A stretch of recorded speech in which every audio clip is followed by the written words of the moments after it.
நான் சென்ற வருஷம் கூட பட்டமளிப்பு விழாவில் சென்றிருக்கும் போது 3 பேருக்கு ஹாஃபிதுல் ஃபாதில் என்ற பட்டத்தை கொடுக்கத பார்த்தேன். அப்படிப்பட்ட சிறந்த முறையில் இது நடந்துட்டு இருக்க நம்ம ஊருக்கு பக்கத்தில் அந்த மதரசாக்கள்ல சேருங்க, பிள்ளைகளை ஹாஃபிதுகளாக ஆக்குங்க. காலத்தினுடைய சூழ்நிலை இன்னைக்கு மேற்கத்திய கலாச்சாரங்கள் எல்லாம் ஒரு காலத்தில் ஏதோ யாரிடத்திலோ இருந்தது என்பது போக ஒவ்வொரு கிராமங்களிலேயும் இன்று மேற்கத்திய கலாச்சாரங்கள் காலூன்ற ஆரம்பித்து விட்டது.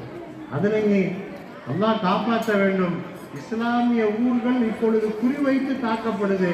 ஊர்களில் இருக்கக்கூடிய இஸ்லாமிய ஊர்களில் இருக்கக்கூடிய பிள்ளைகள் 8 வயசு 9 வயசு பிள்ளைகள்லாம் கஞ்சா குடிக்கிறான். நான் தெளிவா பேசுறேன். பள்ளியில் நின்று அவ்வளவு மோசமான சூழ்நிலை.